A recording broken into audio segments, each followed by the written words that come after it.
Abra por favor a sua Bíblia comigo, o livro do profeta Abacuque, capítulo de número 3 e o versículo de número 2. Aleluias.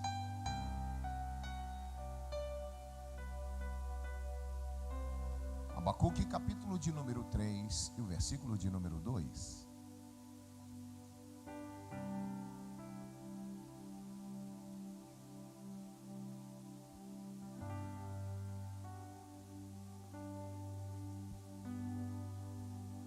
Nós temos a alegria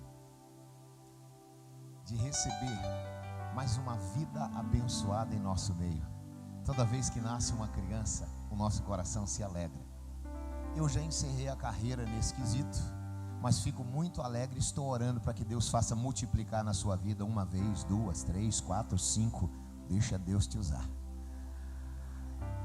Crescer e multiplicar e povoar toda a terra. Então eu quero, com muita alegria, antes de pregar a palavra de Deus, eu queria chamar aqui à frente o Tiago e a Fernanda, que vão entregar no altar de Deus, que vão apresentar ao Senhor a sua maior oferta, a sua alegria, a Pérola Maria Gomes Pirucci, essa criança linda, maravilhosa, que veio ao mundo para dar alegria ao coração dos pais, para ser orgulho para a família, para ser bênção dentro desta sociedade, para ser um canal de Deus na vida de muitas pessoas. Eu quero convidar os parentes, os amigos, todos que vieram prestigiar esse momento com alegria, compartilhar com esta família, que eu acredito que está explodindo em alegria por receber esta grande bênção.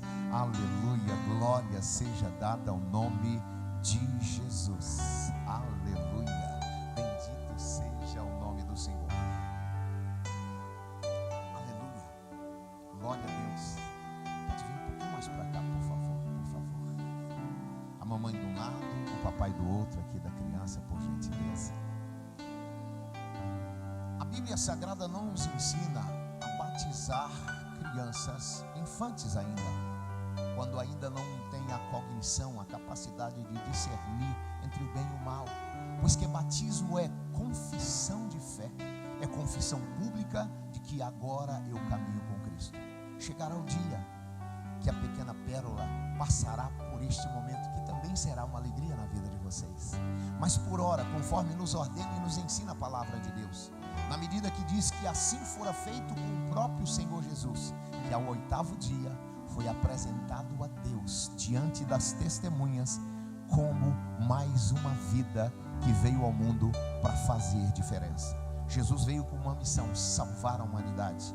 Mas não é diferente, a Pérola tem uma missão: ser relevante nessa sociedade, ser bênção na vida de vocês, ser orgulho desta família, ser uma cidadã que não somente vai passar pela história, mas vai construir história para a glória do nome de Jesus. E agora eu gostaria que você, por gentileza, ficasse de pé no seu lugar, e nós vamos, antes de orar pela Pérola, nós vamos estender as nossas mãos, e como é do nosso costume, nós vamos abençoar a vida dessa criança cantando: eu te abençoo com toda sorte de bênçãos espirituais nas regiões celestiais. Eu te abençoo com toda sorte de bênçãos espirituais nas regiões celestiais. Amém. Pai, nós apresentamos a vida da Pérola diante do seu altar. Senhor, que ela possa, em nome do Senhor Jesus, agora receber toda a sorte de bênção da parte do Senhor. Que ela cresça perfeita, sadia, saudável em todos os aspectos. fisicamente, emocionalmente, espiritualmente, que ela vive em um ambiente de amor, em um lar onde o pai e a mãe, Senhor, sejam, meu Deus e meu Pai, Senhor, um porto seguro para esta criança, que ela cresça aprendendo os teus caminhos, a tua palavra, que por onde ela passe, na escola, na sociedade, nas ruas, no trabalho, Senhor, em todas as fases da vida da Pérola, ela seja abençoada e que ela cresça em graça, em conhecimento e em estatura, sendo abençoada e abençoadora. Nós abençoamos esta família e com alegria celebramos com eles, Senhor, na medida que a tua palavra nos ensina que devemos celebrar com os que se alegram. Muito obrigado, Senhor, por esta criança, por esta família. Obrigado, Senhor, pela vida da Pérola, obrigado pela vida do Tiago, obrigado pela vida da Fernanda, obrigado por esta família. E nós declaramos que nenhum encantamento vale sobre esta criança e sobre esta família, porque ela está agora apresentada diante do Senhor, e ela está, meu Deus e meu Pai, debaixo, meu Deus, do esconderijo do Altíssimo, debaixo das asas do Altíssimo. Nós abençoamos esta criança em o nome de Jesus. Amém. Você pode aplaudir o Senhor? Tiago, Fernanda, a maior responsabilidade de vocês, a despeito de que todo pai como provedor já pensa, eu preciso prover escola para essa menina, comida, roupa, estrutura. Aí vem a mamãe e diz, eu preciso ensinar esta menina, né, como é se portar como uma mocinha na sociedade. Mas a maior responsabilidade de vocês, sem se esquecer das outras, é ensinar essa criança a trilhar, não ensinar o caminho, mas no caminho, de mãos dadas com ela, para que ela possa crescer sendo abençoada e abençoadora. E aqui fica, mamãe, uma pequena lembrança da igreja, com todo o nosso carinho, nosso amor, junto com esse presente vai o nosso coração e a nossa alegria, papai, de receber mais uma vida. Parabéns, que o Senhor te abençoe. Parabéns, que o Senhor te abençoe. O Senhor te abençoe, Pérola. Deus abençoe aos parentes. Vamos aplaudir ao Senhor pela vida da Pérola. O Senhor vos abençoe. Desçam por ali, por favor. Aleluias. Glória seja dada ao nome do Senhor Jesus. Aleluias. Eu nem arrisquei pegar no colo, que eu estou destreinado. Meu filho mais jovem tem 22 anos, então faz tempo que eu não faço isso. Mas a gente fica todo receoso, né, de pegar uma criança tão recém-nascida. Mas brevemente virá novas vidas por aí, viu? Deus está abençoando, nós estamos orando. Jesus, Senhor, abençoa o ventre das mulheres dessa igreja. Vamos fazer igual Israel, vamos povoar Betim, irmão. Vamos encher Betim de crente. Aleluia. Abacuque capítulo 3, versículo 2, que diz assim a palavra de Deus: ouvi, Senhor, a tua palavra e temi. Aviva, ó Senhor, a tua obra, e no meio dos anos torna-a conhecida.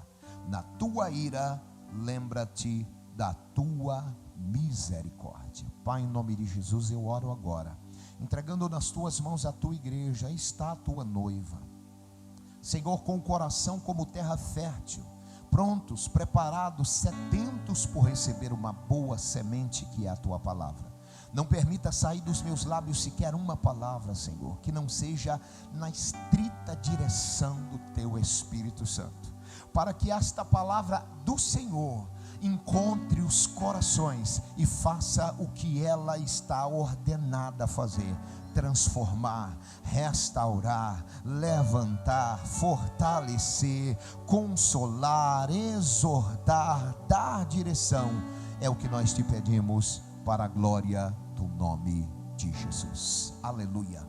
Nesta manhã eu quero dividir convosco a palavra de Deus, vinculando-a ao seguinte tema: até que ele venha, arderemos nas chamas do avivamento. Até que ele venha, arderemos nas chamas do avivamento. O profeta Abacuque foi um profeta que viveu 600 anos antes de Cristo. Ele era contemporâneo do profeta Jeremias. Logo, ele conheceu, ele entendeu, ele sabia o contexto do cativeiro babilônico. Quando o povo foi para a Babilônia cativo, foram levados como escravos para ali passar por um momento de correção, onde Deus durante 70 anos corrigiu aquele povo e os colocou no centro da sua vontade. Então Jeremias estava no cativeiro e foi boca de Deus para Israel em meio ao cativeiro babilônico. Abacuque era contemporâneo, viveu no mesmo tempo que Jeremias, logo ele conhecia esta realidade. E a Bíblia vai mostrar agora, vai dizer que o livro de Abacuque tem 3 capítulos apenas, e cada um desses capítulos simboliza uma fase da vida deste profeta. Logo nós podemos afirmar que Abacuque viveu pelo menos 3 fases na sua história. A primeira fase está no capítulo de número 1, quando Abacuque, desconsolado, triste, cabisbaixo, chateado, ele começa a orar e começa a conversar com Deus, e ele não dirige nenhuma de suas palavras para o povo de Israel. Abacuque dirige a sua palavra ao Deus de Israel, e ele agora inconformado com a violência, com a injustiça social, com toda a sorte de desobediência e toda a sorte de comportamento inadequado do povo de Israel, ele começa a questionar a Deus. Ele olha a situação que Israel estava vivendo e começa a questionar a Deus e dizer: Senhor, nós estamos lutando para fazer o certo, estamos lutando para viver em santidade, estamos lutando para fazer o que o Senhor ordena, mas parece que toda a nação caiu em um caos moral, caiu em uma dificuldade moral. Não há quem te obedeça, não há quem caminhe com o Senhor, não há quem queira dar atenção à sua obra, e nós estamos isolados e desolados com esta situação, e nós clamamos, e o que nós vemos, que ao invés do ímpio, aquele que está vivendo em situação de impiedade, aquele que está longe do Senhor, embora lhe conheça, ao invés do Senhor trazer um juízo, uma correção sobre ele, parece que ele prospera mais e mais a cada dia. Ele melhora, ele é alcançado por benesses, ele é alcançado com presentes, ele é alcançado com coisas boas. Parece que o Senhor não está se importando com a situação, e o que mais incomodava Abacuque era o silêncio de Deus. Deus estava ouvindo Abacuque reclamar, Abacuque murmurar, Abacuque falar tudo aquilo que o seu coração estava sentindo. Abacuque ferido no seu sentimento humano, com uma ferida aberta no coração, ele derramava, ele destilava angústia, tristeza, amargura, como o fel, como a vesícula biliar. Aquele líquido amargo era o que saía, que vertia da alma de Abacuque. E Abacuque então passa uma primeira fase da sua vida, que é chamada de vale espiritual, quando ele, murmurando, angustiado, ele desce a um vale, ele fica em um lugar de angústia, de tristeza, ele tem desconfiança, ele tem questionamentos, ele está fraco, ele está longe daquilo que se esperava de um profeta. Mas quando eu caminho neste mesmo livro e vou para o capítulo de número 3, eu vejo um Abacuque diferente. Eu vejo um Abacuque agora não mais murmurador, não mais angustiado, mas eu vejo um Abacuque confiante, eu vejo um Abacuque cheio, Eu vejo um Abacuque que trocou a desconfiança pela certeza, que trocou a fraqueza pela força, que trocou a murmuração por palavras de afirmação e de certeza no Deus que ele servia. Eu vejo um homem que saiu do lugar da murmuração e se colocou no alto e elevado monte da confiança no Senhor. Um homem que saiu do porão de uma alma angustiada para o topo de uma montanha, onde Deus é o escudo e fortaleza, o socorro bem presente, onde a fé é o principal e onde as barreiras não são maiores do que Deus. Um homem totalmente diferente, o que viveu um vale, uma escassez espiritual, agora é um homem que vive uma plenitude espiritual, cheio de Deus, cheio de graça, cheio de unção, cheio do Espírito Santo e cheio de autoridade.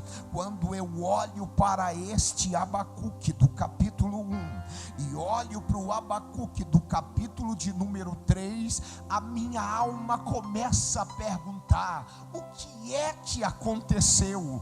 Qual foi a ação de Deus? O que é que houve para que este homem mudasse de maneira tão radical? O que é que aconteceu com Abacuque para que ele tomasse um choque de gestão e saísse do vale espiritual para a plenitude espiritual? Abacuque, na verdade, ele entendeu. Quando ele começa a entender esta situação, no capítulo 2, ele dobra os joelhos e começa a orar. Irmão, a oração tira qualquer crente do vale. A oração quebra qualquer dúvida implantada no coração. A oração faz a desconfiança virar fé. A oração faz a fraqueza virar força. A oração tira o homem dos laços que o enredam e o coloca debaixo da autoridade do nome de Jesus. E quem não podia pode, quem não fazia faz, quem não tinha tem, quem não andava anda, quem estava caído se põe de pé. A oração é a arma mais poderosa que Deus te deu. Então provoca o crente que está do teu lado e pergunta para ele: tu já orou hoje, irmão?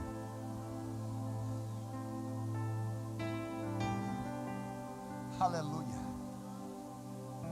aleluia. Abacuque olha para a nação israelita, e o que é que Abacuque vê? Um povo longe de Deus, desobediente, que não liam mais a palavra de Deus, que não oravam mais, que não queriam mais aquele compromisso com Deus. E ele então olha para dentro do templo e diz: eu vou achar ali alguém que vai estar ligado no céu, cheio de Deus. E o que ele encontra são sacerdotes vestidos com vestes sacerdotais, fazendo rituais sacerdotais, cumprindo uma religião meramente metódica e cheia de práticas, mas estavam vazios da alma, longe de Deus. E então, quando ele entende que o caminho não era murmurar, que o caminho não era se ferir, que o caminho não era se angustiar, mas que o caminho era dobrar os joelhos e orar, ele começa a orar. E ele olha para a nação, e ele olha para os sacerdotes, e de joelhos dobrados ele faz a oração do versículo 2 do capítulo 3 e diz: Senhor, aviva a sua obra.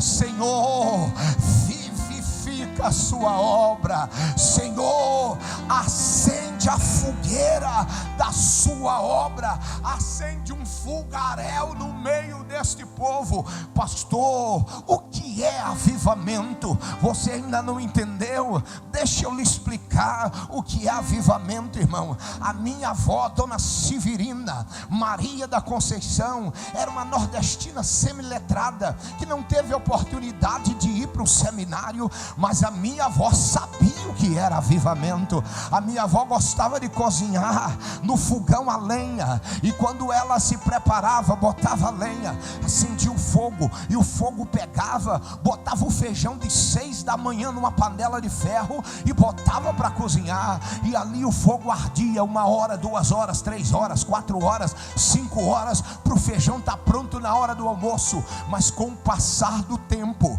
a lenha ia queimando, a cinza ia acumulando, a lenha ia acabando, e as brasas ficaram, e as brasas vivas, as brasas vermelhas, mas a chama já havia apagado, só tinha o calor da brasa. A brasa ia se consumindo e virando cinza, ia perdendo o calor, ia perdendo o brilho, ia perdendo aquela intensidade, e o fogo ia apagando. Sabe o que a minha avó fazia? Vou dar uma avivada nesse fogo, meu filho. Ela ia lá, arretava a cinza para um lado, arretava a cinza para o outro, aparava a cabeça na boca do dragão do fogão de lenha, e isso é avivamento, pastor. É Ezequiel capítulo de número 37, versículo de número 9: vem dos 4 ventos, ó Espírito, e assopra, assopra, assopra, assopra, assopra, e traz vida à tua igreja. Avivamento é o Espírito assoprando, avivamento é brasa virando fogo, avivamento é tirar cinza, avivamento é botar lenha no fogão. Mas sabe de uma verdade? A minha avó, na sua sabedoria popular, ela entendia que tem 2 tipos de lenha em qualquer lugar onde se guarda lenha para acender um fogo. Tem lenha seca, irmão, e tem lenha verde. Mas lenha verde não pega fogo, pastor. Mas a minha avó tinha uma sabedoria. Ela fazia a fogueirinha assim, botava lenha verde, lenha seca embaixo, lenha verde em cima, lenha seca em cima da verde, lenha verde em cima da seca, lenha seca em cima da verde. Botava o papel, a chama, a tocha, acendia o fogo pegava na lenha seca, a lenha seca levantava um fogaréu e começava a esquentar a lenha verde. Mas a lenha verde não pega fogo, mas o fogo começava a desidratar a lenha verde. Ela ia chorando, chorando, chorando, ia secando, chorando e secando, chorando e secando. Quando ela estava seca, pegava fogo também. Pastor, não entendi. Eu não sei qual é o grupo de lenha que você está hoje. Eu sei que eu estou no grupo da lenha seca. Eu estou doido para queimar.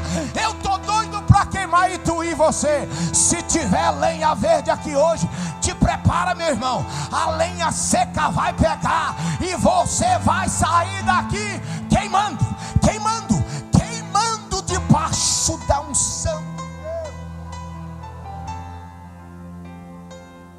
Avivamento é restauração. Entenda que Abacuque não disse assim: Senhor, ressuscita a tua obra. Só ressuscita quem já morreu. Avivamento não é ressurreição. Avivamento é quem está vivo, quem ainda tem uma chama, quem ainda queima, quem ainda tem uma chama que arde no seu coração, mas por conta da perseguição, por conta dos 3, 4, 5 cursos da faculdade, abandonou o caminho, o altar, a vida com Deus, por conta do mestrado, da pós-graduação, por conta dos negócios, de trabalhar em 1, 2, 3 empregos. Aí deixou o altar por conta da namorada, deixou o altar por conta de um sonho. Deus não te pede para aniquilar os seus sonhos, mas o que Ele te pede é: buscar em primeiro lugar o reino de Deus, e o resto Ele garante. O resto Ele garante. Ele vai te dar a pós-graduação, Ele vai te aprovar no mestrado, Ele vai te ver triunfar. A namorada não vai embora, a sua família será uma bênção. Busca primeiro o reino, queima debaixo da autoridade de Jesus, e o resto Ele faz.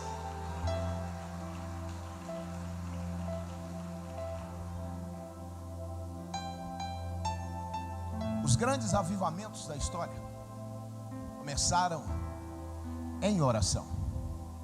Eu vivo dizendo isso aqui no culto da segunda-feira, no culto da palavra. Toda segunda, 19h30, estamos reunidos estudando a palavra de Deus. Inclusive quem ainda não veio está convidado. E quem veio uma vez só está convidado.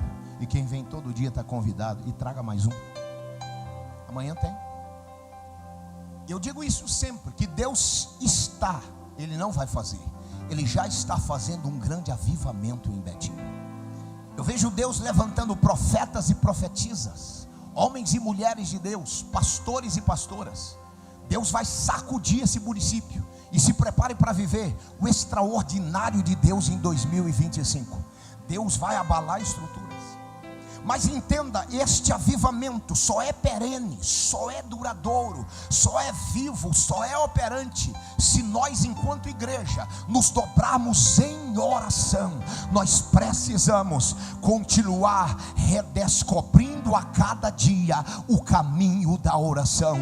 Não é orar 30 segundos, não é orar 1 minuto, não é orar só no início do culto, não é orar só quando eu estou em necessidade, é orar porque eu tenho prazer em ter uma audiência com meu Pai. É orar só para dizer: eu estava com saudade de ouvir a sua voz. É orar só para dizer: eu estou aqui só para me derramar no seu altar. Hoje eu não vim pedir nada, hoje eu não vim buscar nada, hoje eu só vim dizer: eu quero desfrutar da tua presença. Se nós buscarmos redescobrir o caminho da oração, cada dia se prepare para queimar nas chamas do Espírito até que Ele venha.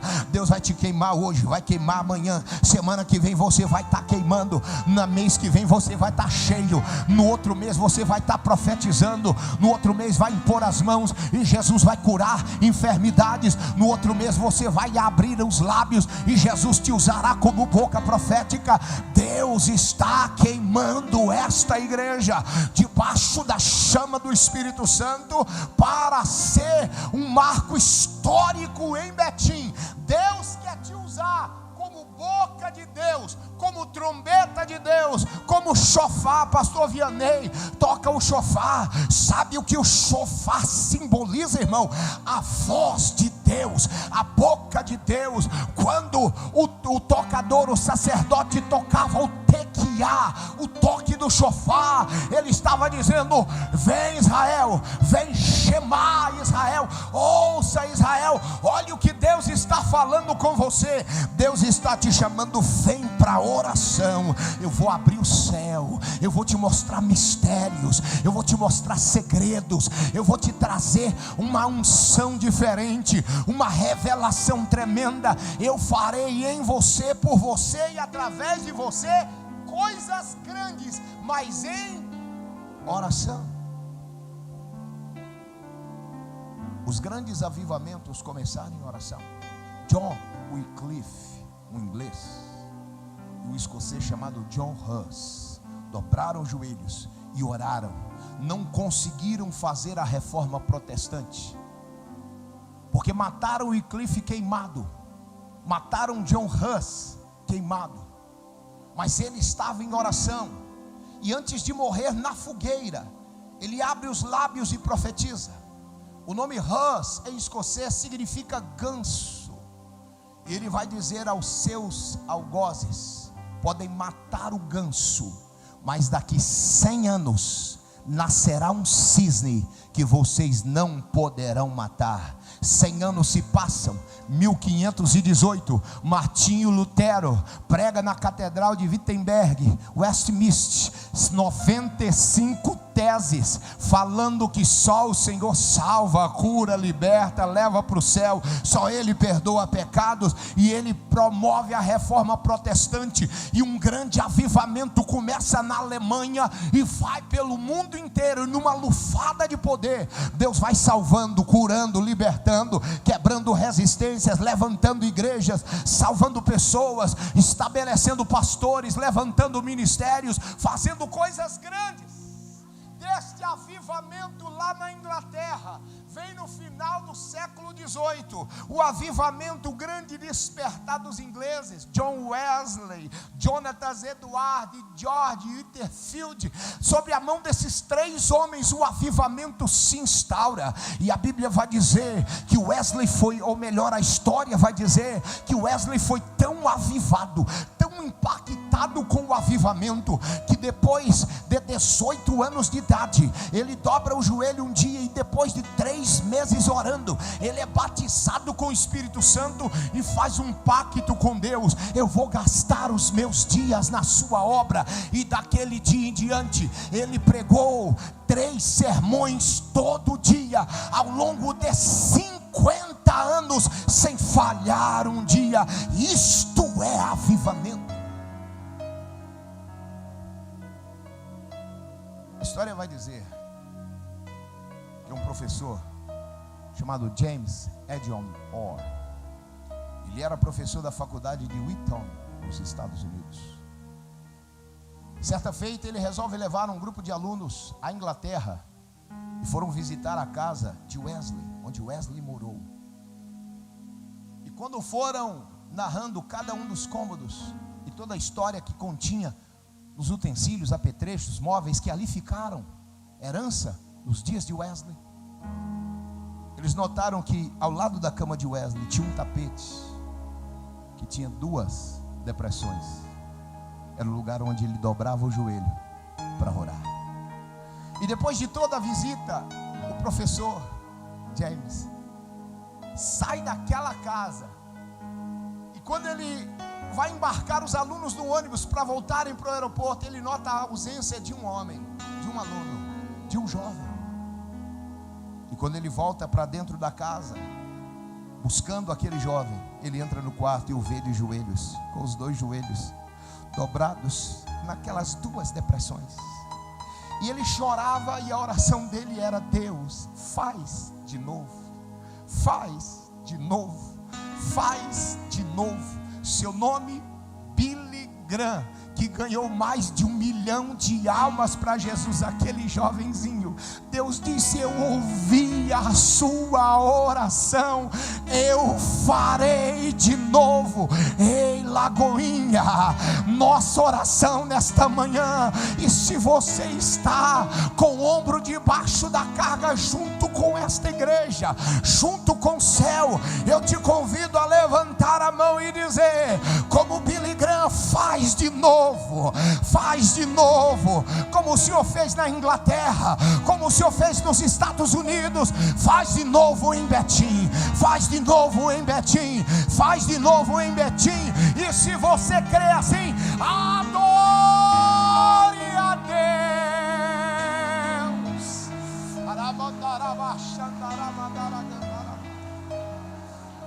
Aleluia.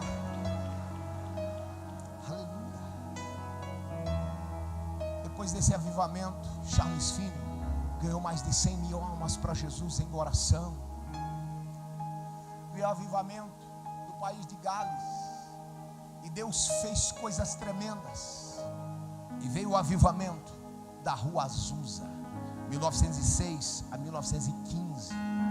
Aquele lugar viveu um avivamento tão tremendo, tão maravilhoso, tão grande, tão diferente, que quando eu olho esse irmão tocando esse teclado, eu entendo que Deus capricha às vezes com uns, dá um talento tão lindo. E de verdade, sem demagogia, acho lindo. Sou um admirador desses músicos. E um dia, se Deus me der graça, também vou ser músico. Eu gosto muito. Mas tem gente que recebe isso de Deus como um dom, com uma facilidade, irmã Amanda, tão grande, que a gente diz: meu Deus não tem peixinhos, Deus não tem prediletos, mas Deus escolheu esse irmão para entregar o dom para ele. Mas tem pessoas que, se não forem para uma escola, nunca conseguirão tocar esse hino que esse irmão está tocando. Mas a história do avivamento da Rua Azusa vai dizer que uma irmã estava enferma, e o pastor Ellis Seymour, líder daquele avivamento, chamou um grupo de irmãos e foi visitar. Eu estou dizendo do que é avivamento. Ele foi visitar aquela irmã doente. E quando lá chegaram, a irmã estava deitada num sofá na sala coberta, passando mal. E uma das irmãs viu um piano de cauda no canto da sala, assentou-se, cantou lindamente, tocou maravilhosamente um hino de louvor e adoração a Deus, um hino conhecido. E aqueles crentes foram tomados pela unção e a graça de Deus e começaram a louvar e adorar e glorificar o nome de Jesus. E Jesus ali se manifesta e cura aquela irmã. E de repente uma irmã não parava de adorar, e chorava e cantava e falava línguas estranhas. E alguém disse para ela: por que é que a senhora não para de adorar? Ela disse: eu estou vendo milagres. Alguém disse: eu sei, a irmã foi curada. Ela disse: não é este milagre. Aquela irmã que está sentada no piano, ela não sabe ler, não sabe escrever, nunca sentou no piano, nunca tocou nada. Meu Deus, como é isto? Isto é avivamento. É Deus sendo para você o que você precisar que Ele seja. É Deus te usando da maneira que for preciso. É Deus abrindo o céu e dizendo: ei, eu estou aqui, meu filho. Eu vou te usar, eu vou te encher, eu vou te levantar, e em autoridade romperemos, porque Deus será glorificado nesta cidade, em nome de Jesus.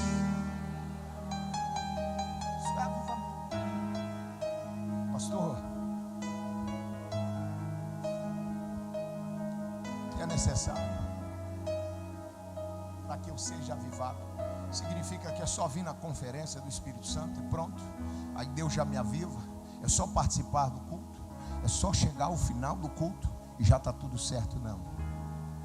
Avivamento precisa de oração sincera. Avivamento precisa de quebrantamento. Avivamento precisa de rachar a alma. Avivamento precisa de um derramar intenso na presença de Deus. Dizer: Deus, me esvazia de mim e agora me enche até transbordar. Me enche até que a minha alma transborde no seu altar, até que só ache em mim o Senhor, até que as minhas vaidades caiam por terra e não sejam tão relevantes a ponto de eu trocá-las pela tua presença, até que o meu querer, até que as minhas conveniências saiam da frente do primeiro lugar que pertence ao Senhor.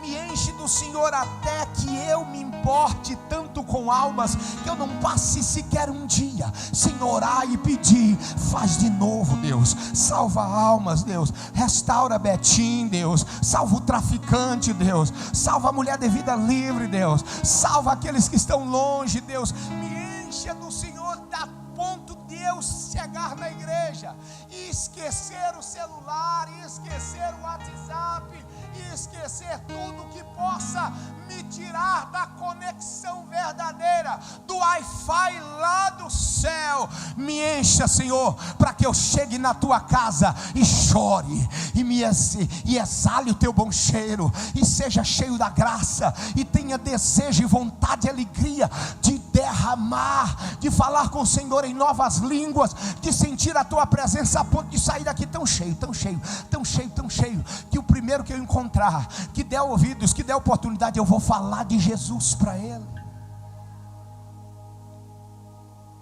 Avivamento é unidade de crentes, é dizer: você é meu irmão, eu estou junto contigo para o que der e vier. Se tu cair, eu te levanto. Se eu cair, tu me levanta, e junto nós vamos de pé caminhar com Jesus. Quando alguém se levanta para apontar, para criticar, para falar, para destruir, para acabar, você, ao invés de botar gasolina, você coloca a graça do Espírito, e Jesus muda o coração e a vitória chega. Avivamento é unidade.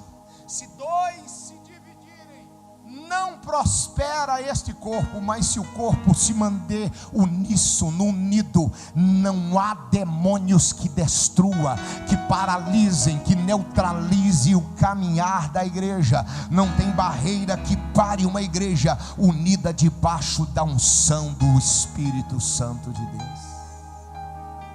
É por isso que eu oro por você. É É por isso que você ora por mim, porque nós somos unidade. Não é união. Não. União é quando alguém faz uma coisa comum a tantas pessoas, mas às vezes pensa inclusive diferente, às vezes nem concorda, faz meramente porque todo mundo está fazendo, e unido em torno de um objetivo, ele cumpre, mas não vive o propósito. Unidade é diferente. Nós vamos juntos para a mesma direção. Haja o que houver, o que der para um dá para todos. A dificuldade de um é de todos. Os problemas de um são os problemas de todos. Os desafios de um são os desafios de todos. E nada vai nos barrar, porque nós vamos remar com as duas mãos. E se quebrar uma eu remo com uma só, e se quebrar as duas eu remo com um pé. Eu não quero nem saber como é que eu vou remar, mas eu vou porque a ordem é avançar. E esta igreja não vai parar. Esta obra não é minha, não é desta banda, não é do pastor Rodinei, não é sua. Esta obra é de Deus e ninguém vai parar esta igreja, em nome de Jesus. Aleluia. Eu encerro aqui dizendo que todo avivamento produz pelo menos 4 coisas. Primeiro, transformação pessoal. Quando Jesus entra e nos enche do seu Espírito, Ele nos transforma. E porque transformados precisamos ser? Para que nós possamos caminhar resilientes, caminhar convictos, marchar sem desistir, até que Ele venha. Porque a promessa diz respeito, não é aquele que aguentar a prova, a luta, uma semana, um mês, 2, 3, 40 anos como crente. A promessa é aquele que perseverar até o fim. Só 6 responderam, e foi aqui em cima do altar ainda.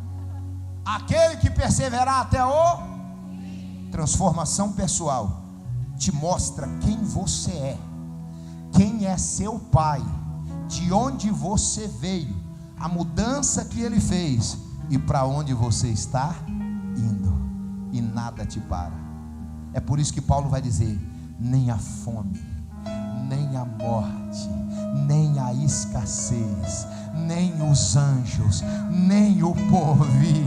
Eu sei quem eu sou, eu me lembro de onde eu vim, mas mais do que isso, eu tenho certeza para onde eu vou, e nada me separará do amor de Deus, nada tirará de mim esta alegria de um dia morar no céu com Ele.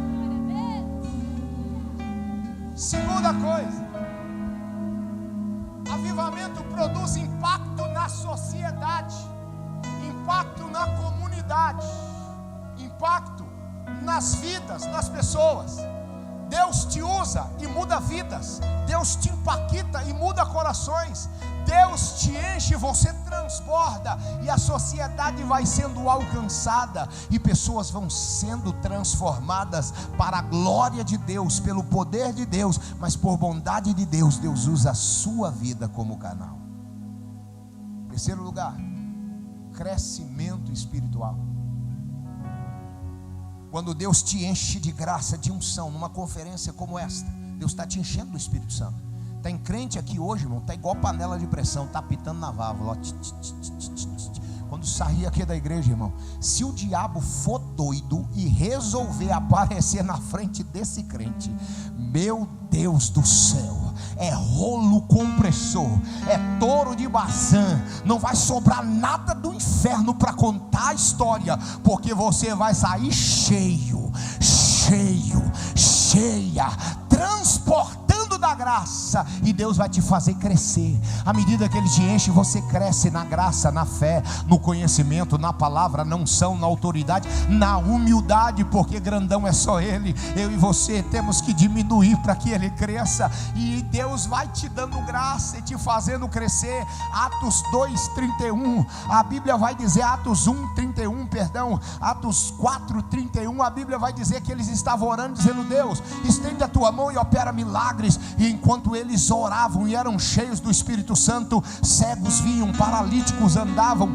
mudos falavam, surdos ouviam, milagres aconteciam. Atos 2:47, a Bíblia diz que à medida que eles iam buscando a Deus e se enchendo, Deus acrescentava todo dia novas vidas ali naquela igreja. Sabe por que do outro lado, irmão, tem 5.000 cadeiras colocadas? Porque esta é a minha responsabilidade, é a sua responsabilidade, ganhar esta cidade para Jesus e encher aquela igreja e dizer: aqui tem um Deus que vai mudar esta sociedade e vai ficar pequeno. Você crê? Você crê? Você crê? Vai ficar pequeno de novo. Vai ter que botar um andar para cima, vai ter que pegar aquele estacionamento e crescer. E se não tiver lugar, pastor, sou doidinho por Jesus, irmão. Eu sou doidinho por Jesus. E depois que eu conheci Jesus, eu entendi que para Deus não existe coisa maravilhosa demais. Ele faz chover para cima, irmão. Ele arranca a água da pedra. Ele faz urubu virar garçom. Meu Jesus da glória, esse é o nosso Deus. Então, se você crê, vai ficar pequeno. Você repete isso comigo: 1, 2, 3.